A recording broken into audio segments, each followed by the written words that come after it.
Alors, nouvelle vidéo, un nouvel homme politique quitte LFI et témoigne il y a une arrivée de profil inquiétant. Donc, plateau d'Europe 1, donc Pascal Praud et toute sa clique. Coach Lebret et tout.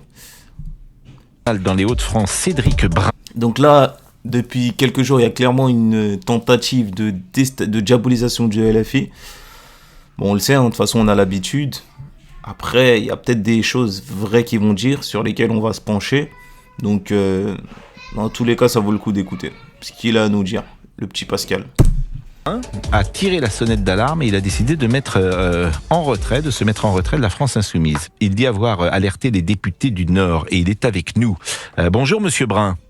Bonjour. Et merci parce que c'est assez courageux de votre part et je voulais savoir pourquoi vous quittez la France Insoumise. Eh bien écoutez, c'est très simple. Nous faisons face depuis maintenant quelques mois à l'arrivée de profils dits inquiétants au sein des groupes d'action. Parce que dans inquiétant, tu peux tout mettre. Un mec avec une grosse barbe, j'imagine que pour eux, c'est un profil inquiétant. Un mec comme Raphaël Arnaud, qui est fiché S, j'imagine que c'est un profil inquiétant. Pourtant, il ferait même pas peur à une mouche.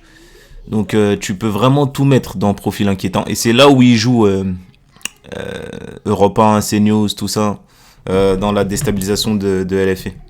De la France Insoumise. Donc moi je veux bien que je veux bien qu'il y ait des islamistes comme ils disent sur LFI. Moi je veux juste qu'on les mette au grand jour, comme j'ai dit dans d'autres vidéos. Je veux qu'on les montre. S'il y en a, montrez-les-moi. Il y avait plusieurs choix, soit faire l'autruche comme beaucoup, ou décider de dénoncer. Comme vous disiez, j'ai d'abord alerté au niveau député, puis après au plus haut niveau. Après je vais vous dire la vérité, le titre même de cette vidéo montre que ils ont rien de concret en vérité. Il y a une arrivée de profils inquiétants. Tu veux faire quoi de cette information ? Au RN, il y a des profils très très inquiétants. Et d'ailleurs, je note que personne, surtout Europe 1 et CNews, ne parle toujours pas de Zemmour, qui a été fraîchement condamné pour racisme avéré. Donc définitivement condamné, et ses sympathisants, les adhérents de Zemmour, ont été aussi épinglés par rapport à l'affaire des directeurs tunisiens. Donc comme quoi il y avait un rectorat où il y avait 2 directeurs tunisiens, et eux ils ont dit comment ça se fait que c'est des Tunisiens, tout ça, et ça a pas fait grand bruit, hein. Ça a vraiment pas fait grand bruit. Le 2 poids 2 mesures est affolant dans ce pays. Je me suis aperçu qu'en fait, il s'agissait dont pas ce monsieur, d'entrisme. Dont ce monsieur qui n'en parle pas, qui fait l'autruche de fou avec tous ses acolytes. De personnes qui n'étaient pas invitées et qui s'infiltraient, mais on était là surtout sur une invitation de profil à participer, à devenir des cadres locaux de la France Insoumise. Pour moi, c'en est trop. C'est en dehors de ce que je défends tous les jours et depuis des années, donc j'ai décidé de prendre la parole. Quand vous dites que vous avez alerté, à savoir le député d'abord, et puis ce que je comprends, l'état-major de la France Insoumise, qu'est-ce qu'on vous a répondu ? Ce n'est pas parce qu'on vit en ville qu'on doit dire adieu à son intimité. Le Bon Coin Imo, le bien pour tous. Découvrez maintenant. Améliorez la beauté de votre peau grâce à la gamme collagène Manae. Manae, votre partenaire bien-être au quotidien. À chaque fois, on vous explique que c'est le problème des groupes locaux et que les cadres n'ont pas à intervenir sur les sujets. Donc c'est une façon un peu de se dévier du problème, et que si jamais ça tourne mal, ils ne sont jamais responsables de rien. Et ça, c'est une vraie difficulté. Vous avez un tas de personnes aujourd'hui dans pas mal de régions, pas mal de coins de France, qui sont aujourd'hui confrontés à ce genre de problème et qui sont seuls face à cette difficulté. Moi, ce que je leur dis et ce que j'essaie de faire aujourd'hui, c'est de tirer la sonnette d'alarme, et je leur dis, prenez la parole, allez-y. Il faut empêcher ces gens de rentrer par la grande porte, parce qu'une fois qu'ils seront installés, il sera trop tard. Quand vous parlez de profil inquiétant, quand vous dites ces gens, je devine à qui vous faites allusion, mais est-ce que vous pouvez préciser, là aussi, le profil de personnes que vous trouvez inquiétant ? C'est très simple, c'est un peu ce qui est dénoncé. On sait aujourd'hui dans les livres qui sont sortis sur l'entrisme des frères musulmans. Ce que je voudrais dire à vos auditeurs, c'est un sujet très sensible et très pointu. Quand on dit qu'il s'agit d'entristes de frères musulmans, il ne s'agit pas de musulmans qui vivent en paix en France depuis des années sans aucun problème et qui sont d'une grande culture et qui sont un atout pour la France. Je parle de ces mouvements politiques qui font... Déjà, c'est bien, c'est une bonne chose qui fasse pas l'amalgame, en tout cas qui ait une volonté de pas faire l'amalgame. Maintenant on verra, hein. Pour l'instant j'ai absolument rien appris. Pascal Pro il a posé une bonne question, puisque même lui il veut des précisions. Ça fait 2 minutes 40, je sais toujours rien. Oh là là, qu'est-ce que je fais? Ça fait 2 minutes 40 et je sais toujours rien. Thème principal, le fait d'imposer la charia. Donc quand ils arrivent, ils ne vous font pas de cette façon-là, mais ils y vont de façon pernicieuse. Et des revendications qui passent à l'augmentation des salaires, on vous parle du halal à la cantine. Quand vous essayez de défendre l'emploi, on vous dit mais que d'abord, il y a d'autres sujets prioritaires, c'est le voile dans l'espace public et dans le sport, etc. Donc on voit toutes ces idées arriver tout doucement et puis maintenant avec force au point d'en oublier tout ce qui est profondément la gauche. C'est comment la France insoumise peut oublier les travailleurs au profit d'idées pareilles. Et c'est ça qui est assez insupportable en fait. Et quel est l'objectif selon vous Ok, là où je peux être presque d'accord avec lui, mais pas de ouf, au moins à 40%, c'est que c'est vrai que la gauche, pour moi, hein, la gauche s'est souvent perdue dans ses combats, a souvent oublié l'essentiel de la gauche au profit d'autres combats qui sont peut-être pas censés être la priorité des Français. Je m'explique. Par exemple, moi je trouve ça bon, c'est bien, mais qu'il y ait des drapeaux, par exemple des drapeaux palestiniens dans une manifestation de la CGT ou dans une manifestation, en fait c'est le fait de tout mélanger. C'est bien en vrai, c'est un soutien, mais bon, c'est le message il se perd. C'est ça le problème, c'est que le message il perd, c'est peut-être pas le moment là. Après, ça fait peut-être de moi un donneur de leçons, je sais pas, mais c'est vrai que le message il s'est souvent égaré à force de vouloir revendiquer trop de choses. Donc là, il dit pas un truc complètement faux. Après, de là à vouloir dire qu'il y a de l'entrisme, tout ça, c'est là qu'il fait pas la part des choses. Pour l'instant, en tout cas. Pour l'instant, j'ai pas encore appris grand-chose, là. Les dirigeants de la France insoumise qui font entrer... Et surtout que ça se voit qu'il va pas donner de nom. Donc, ça nous avance encore moins. C'est en fait de la spéculation lancée comme ça. Ce type de personnalité dans le mouvement. Je connais pas leurs ambitions, j'ai un petit doute. Moi, je pense qu'ils s'imaginent que faire entrer ce genre de profil, ça va apporter des voix. Un monde du travail abandonné qu'ils considèrent ne plus jamais récupérer et qu'ils essayent d'aller chercher les profils, ce qu'ils appellent des quartiers. Mais en réalité, le monde du travail, il est à l'entreprise, mais aussi dans les quartiers populaires. Donc en fait, ils se trompent totalement. Et puis les musulmans les plus informés, les plus aguerris, savent dans leur pays d'origine quels sont les frères musulmans et qui sont tous emprisonnés et que ça pose d'énormes problèmes de société. Donc ils ne sont pas naïfs de ça. Et vous savez, les musulmans, ils savent très bien ce qu'ils ont voté, et on n'a pas besoin de leur dire ce qu'ils ont à faire, ils savent parfaitement ce qu'ils ont à faire. Donc c'est pour ça que c'est une erreur. C'est imaginer qu'on va attirer des voix avec ce genre de personnes, alors que... En plus, attends, je me pose une question. Donc c'est un homme politique qui quitte LFI et témoigne. Donc j'imagine que c'est un mec de gauche. C'est un mec de gauche qui est parti donner de la soupe à un média de droite. C'est pas clair, hein, cette histoire. Parce que moi, même si je suis de gauche, même si je quitte LFI pour ces raisons-là, je vais pas voir Europe 1, CNews. C'est la dernière des choses que je ferais. Parce que ça servirait leurs intérêts et ça leur permettrait de continuer à alimenter l'islamophobie. C'est très très bizarre. Mais tout le contraire, ça va plutôt agir en repoussoir. Cédric Brun est avec nous, il est conseiller régional dans les Hauts-de-France, il a tiré la sonnette d'alarme, il a décidé de se mettre en retrait de la France insoumise. Je mesure... Parce que eux, quand ils ont dû entendre ça, ils étaient comme as. Bienvenue mon frère, assis-toi avec nous, prends place. Alors t'es islamophobe maintenant ? Vas-y, viens à notre table. la force, le courage qu'il faut pour dire les mots que vous dites, parce que vous allez être accusé de traîtrise, vous allez être accusé également de faire le jeu de ceux qui sont les adversaires de la France insoumise. Ce que je viens de dire, quoi. Et c'est ça le grand paradoxe. Est-ce que vous sentez déjà une forme de menace aujourd'hui? Menace, pourquoi pas par la parole, est-ce que vous êtes menacé par certains dirigeants de la France insoumise, ou est-ce que vous pensez que vous allez pouvoir vous exprimer librement? Vous vous doutez bien qu'avant de m'exprimer publiquement, j'ai longuement réfléchi aux conséquences, j'ai longuement réfléchi à mon entourage. Et évidemment, je prends aujourd'hui des précautions que je prenais déjà, parce que je vous cache pas qu'aujourd'hui, ceux qui m'accusent d'être un fasciste ou un suppôt de l'extrême droite devraient savoir que je suis aussi un peu menacé, entre guillemets, par certains groupes d'extrême droite, donc ça ne tient pas debout. Donc je suis habitué déjà à parler et je suis habitué à faire attention à ce que je fais. Je pense que je vais devoir renforcer un petit peu ma sécurité, je vais devoir faire attention un peu à ce que je fais, mais ça c'est déjà parfaitement mesuré, je sais ce que je fais. Et si tout le monde a peur, si personne ne parle... En tout cas, force à lui malgré tout. J'espère que personne s'attaquera à lui. Moi, je suis un partisan des idées par la parole, par le côté pacifique. Donc, inutile de rappeler que ça sert à rien d'aller chez lui, de lui envoyer des messages de mort et compagnie et compagnie.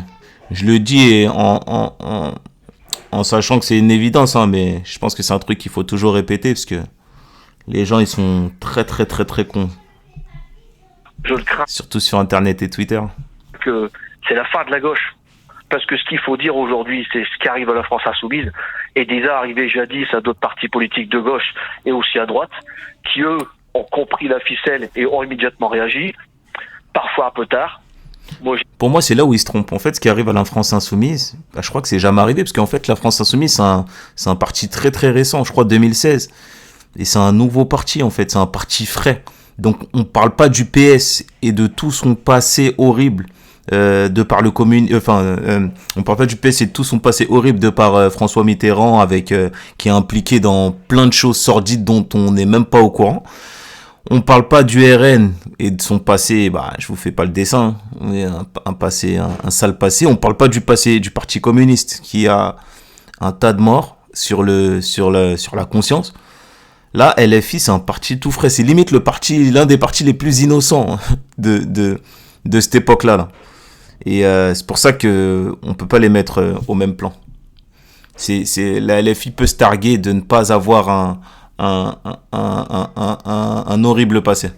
Pas peur de dire que certains élus d'autres étiquettes politiques, qu'ils ont tellement laissé faire ce genre de profils qui sont aujourd'hui coincés. Et tout ce qu'ils peuvent dire du coup, c'est ouais, il y a des profils inquiétants dans la France insoumise. Qu'est-ce que tu veux qu'ils disent d'autre? Et aujourd'hui, ils devraient expliquer aussi au public ce qui se passe, et que surtout les élus locaux doivent être extrêmement méfiants. Parce que derrière les sourires et le profil de genre idéal, il y a des gens qui ont un projet pour la société qui est en dehors de ce qu'on vit aujourd'hui en France. C'est un témoignage très fort, très puissant, Cédric Brun. Je vous connaissais pas et le grand public ne vous connaissait pas sans doute. On peut peut-être rappeler ce qu'a été votre parcours politique. Vous êtes à la France Insoumise depuis combien de temps, Cédric Brun? Écoutez, j'ai rejoint la France Insoumise en 2017 pour la campagne législative de Julien Pouy, qui aujourd'hui aussi a quitté la France Insoumise. Je suis un syndicaliste, moi je suis pas un politique de profession. Je suis conseiller régional depuis 3 ans. Vous êtes un homme de gauche, un homme qui s'est battu pour la lutte sociale, toujours dans votre vie. Je ne sais même pas l'âge que vous avez d'ailleurs, monsieur Brun. Écoutez, j'ai 46 ans, je suis syndicaliste depuis 25 ans. Je suis connu pour les combats sociaux chez Stellantis, actuellement dernièrement sur ArcelorMittal, sur d'autres, voilà, donc c'est plutôt ma tasse de thé, les travailleurs. Quand on me dit je suis de gauche, je sais pas trop ce que ça veut dire être de gauche. Moi, je réponds surtout que je suis de classe. C'est-à-dire que je connais mon camp social et je le défends. Et c'est pour ça qu'aujourd'hui, je prends la parole, parce que je ne parle pas uniquement comme conseiller régional. Je suis aussi syndicaliste et j'engage dans ma parole et mon appartenance à un parti des idées des gens que je ne peux pas trahir. Et c'est ça aussi qui fait qu'aujourd'hui que beaucoup de politiques sont complètement déconnectés. Ils sont en dehors de la vraie vie, et des gens qu'ils appellent de base, les gens qui aujourd'hui sont perdus dans la politique. Il y a tellement un manque de franchise, tellement un manque d'engagement. Dualsun est un fabricant français de panneaux solaires qui développe et fabrique en beaucoup font l'autruche aujourd'hui et refusent de traiter les vrais problèmes parce qu'ils pensent d'abord à leur carrière politique plutôt qu'à l'intérêt général. Merci vraiment beaucoup à monsieur Brun, parce que au-delà des différences qu'on peut avoir sur le plan social, politique, on sent la sincérité et l'authenticité dans votre voix. On sent aussi quelque chose qui peut tous nous rassembler. Alors, déjà les gars, on a appris que dalle. Hein. On a appris que dalle, mis à part le fait que un truc sur lequel j'étais un peu d'accord, hein, le fait que la LFI va souvent mettre en avant des combats et encore, hein, c'est même pas totalement vrai, hein, mais c'est peut-être le cas dans certaines réunions, dans certains meetings, mais le fait qu'elle va souvent mettre en avant le ah là là la cantine. Après, il y a peut-être aussi une demande du côté de la population, hein, parce que on parle d'électoralisme, mais il y a aussi la demande de la population, et peut-être que c'est des demandes qui ont été faites. Le fait qu'ils veulent du ah là là la cantine, je crois que c'est pas terroriste, et je crois que ça ne tue pas de demander du ah là là la cantine, comme quelqu'un demanderait du kasher, aucun problème. Qu'est-ce qu'il a dit encore, le voile. Donc en fait ouais, c'est vraiment, c'est comment dire, ce sont les arguments de eux à la base. Là ça c'est les arguments de eux, parce que normalement c'est censé déranger personne, et encore moins lui là, Cédric Brun, le fait qu'il y ait du ah là là la cantine, ou le fait qu'il y ait des trucs, ça dérange que les gens d'extrême droite ou les gens qui sont de nature islamophobe, qui ont pour socle l'islamophobie. C'est-à-dire des hommes de bonne volonté et de pouvoir négocier sur des valeurs communes. Donc on a appris que dalle. Ces valeurs communes, même, je le répète, si vous êtes un homme de gauche et un homme sans doute très engagé dans la lutte pour obtenir des meilleures conditions, sans doute pour les travailleurs, et des meilleures conditions sociales, et bien ces hommes de bonne volonté, ils peuvent quand même un jour se retrouver autour d'une table, et c'est souvent l'essentiel. Je remercie Maximilien Carlier, qui est le correspondant dans le Nord de la France pour Europe 1, et qui nous a mis en relation avec Cédric Brun. Et si vous m'autorisez, monsieur Brun, ce serait formidable que vous veniez à Paris sur le plateau de CNews et dans le studio d'Europe 1 de Visu pour redire ce que vous dites. Ah là, oui, bah oui, parce que maintenant, vu les propos qu'il a tenus, il a sa carte, il est validé, il est recruté. Là, il est surclassé au FC facho d'Europe 1. Un message extrêmement fort et courageux, et que forcément c'est fort et courageux de dire ça. Non, le gars il va pas se demander si non, c'est forcément fort et courageux de tenir des propos presque anti-musulmans, presque, parce que ça, j'ai pas envie de tomber directement dans l'essentialisme. Le gars il est en train de parler d'un sentiment qui lui appartient, donc on écoute. Les Français doivent t'entendre. Mais on a appris que dalle. Merci beaucoup, monsieur Brun. Merci beaucoup, au revoir. Merci et bon week-end à vous. Il est 16h57, on pourra débriefer de ce qu'on vient d'entendre, parce qu'il faut beaucoup de courage pour dire ce qu'a dit monsieur Brun. C'est un témoignage très fort, hein, et ça serait intéressant que monsieur Brun, ça va être aussi intéressant de voir s'il est invité dans d'autres médias. Parce que si c'était un candidat du Rassemblement National qui était en rupture de banc, je peux vous dire que toutes les télévisions l'inviteraient pour effectivement le faire parler. C'est un témoignage très fort, mais personne ne tombe de sa chaise en l'entendant. Effectivement, il disait qu'il y a des livres qui viennent de sortir, il y a le livre d'Emmanuel Razavi, il y a ce livre aussi sur les liens entre les islamistes et LFI. D'ailleurs, ils ont tenté de le censurer du côté de la France Insoumise. Ils ont un mérite à LFI. Un mérite, c'est de ne pas avancer à visage masqué. Ils font tout devant les caméras. Tout est fait devant les caméras. Ils s'affichent avec l'islamiste Elias Dimzalen. Ersi Yassoudeh va le soutenir quand il est en garde à vue au commissariat. Ils sont avec lui quand il appelle à l'intifada dans les rues de Paris. Il est aux côtés. Alors, ça, je crois que j'en ai déjà parlé. Elias Imzalen, c'est qui déjà lui? C'est le mec barbu là qui. Elias Imzalen.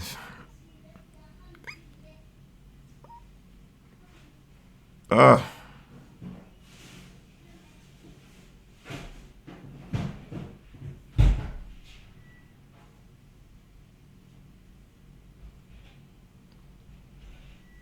Ah oui, je crois que c'est un influenceur musulman condamné à 5 mois de prison pour appel à intifada.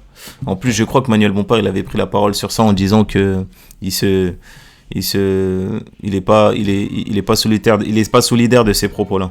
Monsieur Coquerel, ça leur suffit pas. À une autre manifestation, donc ils n'avancent pas à visage masqué. Qu'est-ce qu'ils ont fait du côté de l'Assemblée nationale? Ils ont tenté de faire entrer le FPLP, Front de Libération de la Palestine. Ils ont échoué. Ensuite, Gérald Darmanin, quand il est ministre de l'Intérieur, il veut expulser Mariam Aboudaka, celle du FPLP qu'ils ont tenté de faire entrer.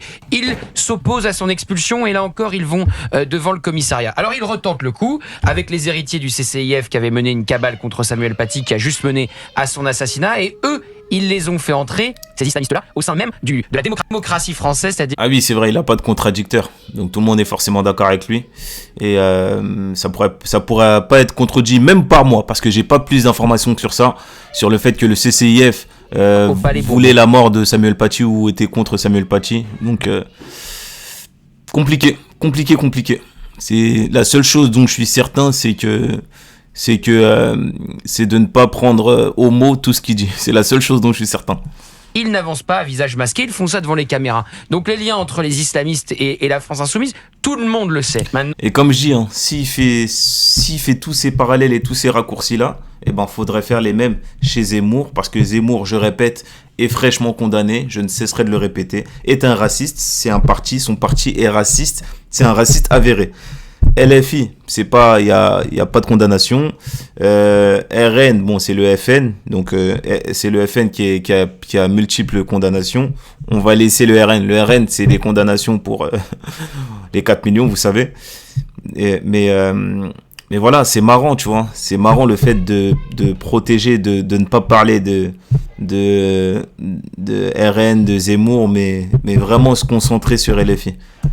Et pareil, eux, ils avancent pas forcément à visage masqué aussi, hein, dans leur lutte contre LFI.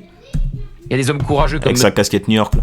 M. Brun qui décide de quitter le parti, mais personne ne peut dire on n'était pas au courant. La démonstration est parfaite. Je ne sais pas si vous voulez rajouter un mot à Fabien ou Dominique. Mon sentiment, c'est que la France insoumise finira par se dissoudre d'elle-même. Voilà, celui qui parle après, pareil. Pas un contradicteur. Donc, je sais pas c'est quoi le contraire de contradicteur. Mais ça suit le mot. Et zéro contradicteur et on avance. Hein. On avance dans l'islamophobie la plus totale. Hein. Et par contre, la LFI finira par se dissoudre. Bon courage. Bon courage. Je ne suis pas certain de ça, parce que ce que vous sous-estimez, c'est la jeunesse. Merci. Il a totalement raison, Pascal Pro. Et une jeunesse aujourd'hui... Ils sont très très naïfs. Notamment une jeunesse de bac. Mais en fait, lui, il veut dire... là où je vais pas aller dans son sens, c'est que lui, il veut dire une jeunesse limite. Il veut aller dans le sens... Il peut pas le dire directement. Une jeunesse islamophobe. Plus 5 de jeunes intellectuels précaires qu'on trouve dans les métiers du journalisme, chez les artistes, chez les profs, chez les collègues, toutes ces métiers, en fait, tous les métiers intellectuels qu'on trouve également chez les artistes, qui veulent faire exploser le système parce que ils ont dans ce système une place qui ne leur convient pas. Ça se traduit en termes financiers, parce que ces professions sont déclassées. Un journaliste est déclassé aujourd'hui. Dominique, vous avez grandi dans une profession où un journaliste était un notable dans les années 70, où il gagnait mieux sa vie. Vous avez été au Parisien, par exemple. Oui. Vous vous souvenez ce que vous gagnez quand vous étiez journaliste au Parisien en 1980? Vous étiez peut-être rédacteur en chef. Vous étiez peut-être rédacteur en chef. Je sais pas ce que vous faisiez. Bon, vous pouviez vivre sans doute dans Paris. Oui. Vous pouviez louer un joli appartement dans Paris. Vous aviez peut-être une jolie voiture qui vous permettait de partir en week-end. Vous pouviez pas élever vos enfants dans une école privée ou que sais-je, partir en vacances. Bon, vous aviez un train de vie aujourd'hui qui n'est plus comparable avec le métier de journaliste. Et ce qui est vrai pour le journaliste, c'est vrai pour le prof d'histoire, vous savez, ou de français. Moi, j'aime bien voir souvent les films anciens. En 1974, La Gifle est tournée et on voit un prof d'histoire. C'est Lino Ventura qui est prof à Louis le Grand. En tout cas, il a pas tort dans le fait que c'est pas vrai, que la LFI va pas se dissoudre aussi facilement, parce qu'il y a une réalité. Il y a la jeunesse qui arrive derrière, et la jeunesse, elle est de toutes les couleurs. Bon entendeur.